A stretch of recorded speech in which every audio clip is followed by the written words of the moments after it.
Hello guys, welcome to my channel. So today we're going to do a reading that's kind of like a homework for healing episode where basically we're going to be discussing what's a shadow aspect that you have that you're just not aware of, and we're going to figure out a way that you can overcome this shadow. And there's two images you could choose from. Just choose whichever one resonates with you the most, and then we're going to start this reading. So yep.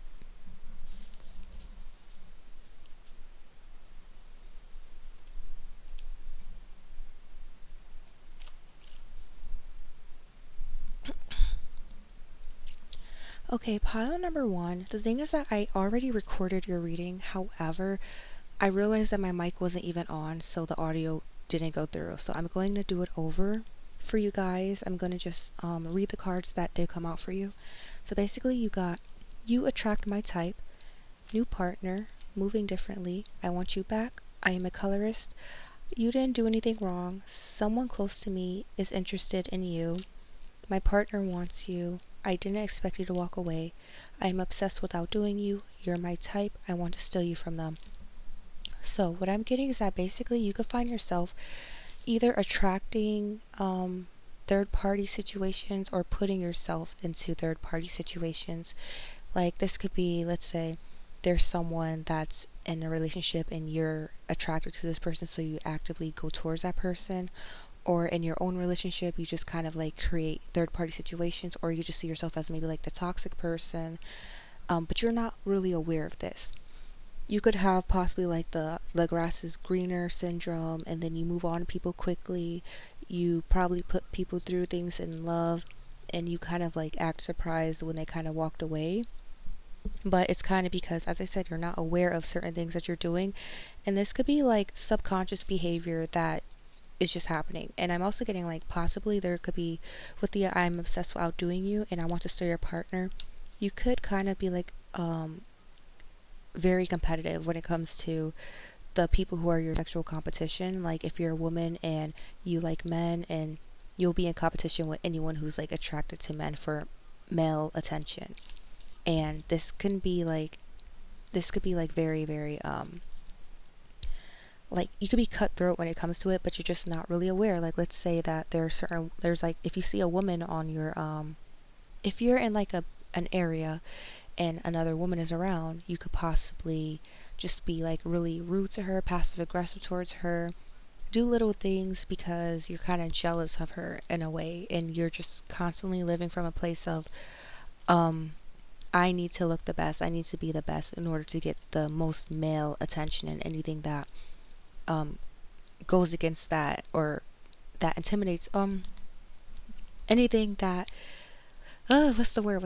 Basically, you don't like people who are seen as like threats. You don't like threats. So you compete with people in order to make them not a threat anymore, to kind of like prove that you're better.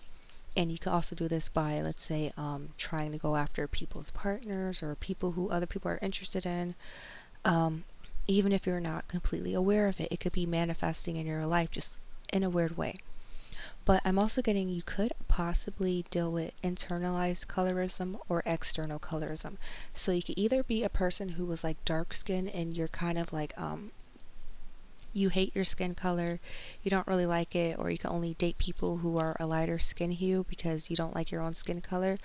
Or you could be someone who's lighter skin and you don't like people who have darker skin because you kind of feel like you're better than people that have the darker skin tone. However, what I'm getting is that regardless of which end of the spectrum you're on, you need to really heal that. Because let's say, for example, let's say you're like a lighter skin person and you have internalized colorism. You might possibly still date certain men who are dark skin.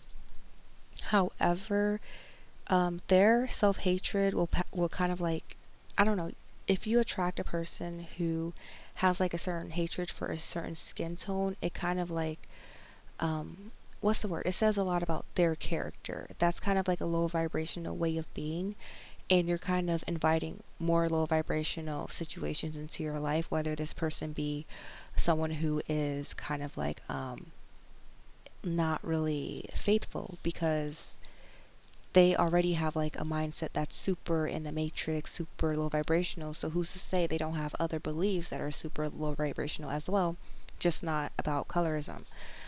It's hard to explain, but if you're a darker skinned woman and you have like a self hate when it comes to your skin tone, then what I'm getting is that your love life will not really improve until you get a handle on how you view yourself.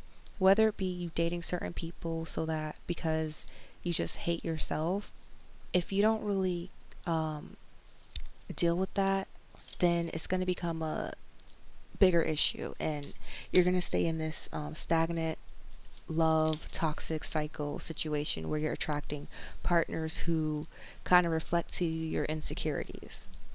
um, I also have heart-centered living for your healing.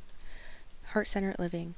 Live from a place of love, compassion, and authenticity. By embracing heart-centered living, you awaken to the transformative power of love, compassion, and authenticity, creating a life filled with joy, connection, and fulfillment. Then we have authenticity. Express your true self without fear or inhibition. Embrace clothing, hairstyles, and accessories that resonate with your personal sense of identity and make you feel confident and empowered. So basically, you could also be someone who maybe just like runs from their identity. And maybe you try to run from your identity through these partners. You're running from something through these different partners that you're being attracted to, that you're doing dirty. It's rooted in self hate in a sense. And that's something that you need to unpack. But your advice is to kind of like try to live through a space of heart centered living. And then also, I see unbothered AF. So basically, with unbothered AF, you need to learn how to not care about what other people think about you. You need to be true to yourself, and when you become authentic, you'll attract authentic. Pile number 2, the cards that you got were self hate. You don't embody my prejudices. Prejudices. You were right all along. You bruised my ego. I am withholding important information. I want your partner. I only come around when you aren't there. I am being fake nice. I am trying to bait and switch. You outshine me effortlessly. I started all of this drama. I'm sorry, but I won't say it. The mask is slipping. My tactics aren't working.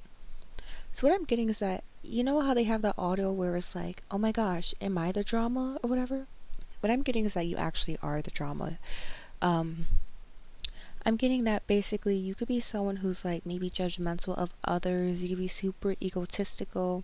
You could kind of like have a lot of jealousy when it comes to like other people, whether it be their relationships, their status, their job, what they have, what they don't have, you know. So, because we also have you outshine me effortlessly. And what I'm getting is that basically you could have a tendency to kind of be fake nice to individuals, even if you know that you don't like them. And I think also it's kind of like I'm getting like manipulation as well with the my tactics aren't working. You could kind of, and also with the I am trying to bait and switch. I started all this drama. The mask is slipping. So yeah, what I'm getting with that is that you kind of like wear a mask to try to portray you're a certain way in order to manipulate certain situations. So let's say you kind of like start drama with someone about like start drama or cause issues for someone behind the scenes. Like you'll go behind people's backs and like talk crap about them or say they did something, they did this, they did something else, whatever it is. And then you'll just still kind of like be fake and like be nice and like smile in their face like everything's all right. Whole time, like how we have with the card, I started all this drama. Or it could even be with the like with other people's relationships with the I want your partner. What I'm getting is that possibly you could go behind people's backs and just plant seeds of doubt into their heads to make them make certain outcomes fall into your favor.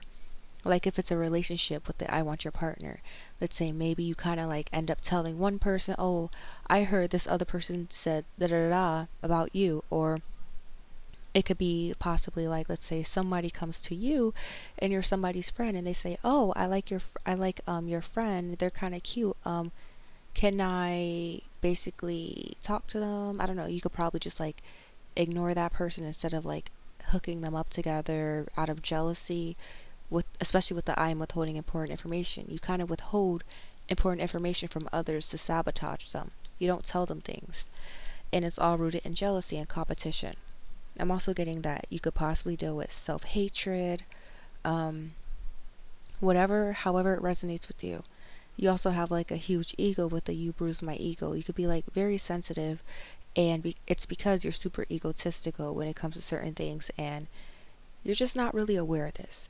I'm not saying this to beat you up. This is just a reading to help you become aware of certain things that are going on with you, but you're just not aware of, and I'm going to talk about how to heal it. And we also have the I'm sorry, but I won't say it. You kind of like lack accountability when it comes to apologizing when you're in the wrong. And then we have the you were right all along. You kind of like don't listen to other people, and you just kind of do your own thing because you think you know everything. And then you end up just kind of like making a mistake, but you don't admit to it, you know? For your advice, you have jealousy. Engage in self reflection to uncover the underlying beliefs or traumas that may be fueling your jealousy, recognizing that jealousy often stems from unmet needs or unresolved wounds. Shift your focus from comparison and competition to collaboration and connection, recognizing that each person's journey is unique and valid. You also have moving in silence. Embrace the power of discretion and discernment as you chart your course towards success and fulfillment. By moving in silence, you harness the energy of the universe and align yourself with the flow of divine timing, allowing your dreams to unfold with effortless ease and precision. So, possibly your dreams could not be happening, or they could be failing, or things aren't going in the way that you want them to go because people are sending you the evil eye. Because you're just telling everybody your plans, your goals, and it makes it easy for them to attack those plans and goals spiritually, whether it be them trying to sabotage you behind the scenes. It's kind of like attracting negative people, or just like attracting what you're putting out there, is what I'm getting. But your advice is to move in silence. But on top of that, you need to work on that jealousy. And we also have inner alchemy. Embrace the alchemical process of transformation, turning challenges into opportunities and darkness into light. Trust in your innate ability to transform adversity into growth, fear into courage, and doubt into faith. So yeah, you just have to change these. You're in this negative mindset because you don't know how to alchemize these negative emotions that you're feeling. You need to realize that they're normal. Everyone feels them. The only difference between you and the person you're jealous of is that they know how to alchemize their negative emotions into something fulfilling for them. Then we also have sound healing. Music has the power to heal, to inspire, and to evoke a myriad of emotions within us. Use it as a tool for self-expression, catharsis, and connection. So what I'm getting is maybe watch some YouTube videos, some self-help videos to like help you with learning how to deal with competing with other women and stuff like that. But I'm also getting you can use it for basically what's the word? Self-love and decentering men. So that is your advice.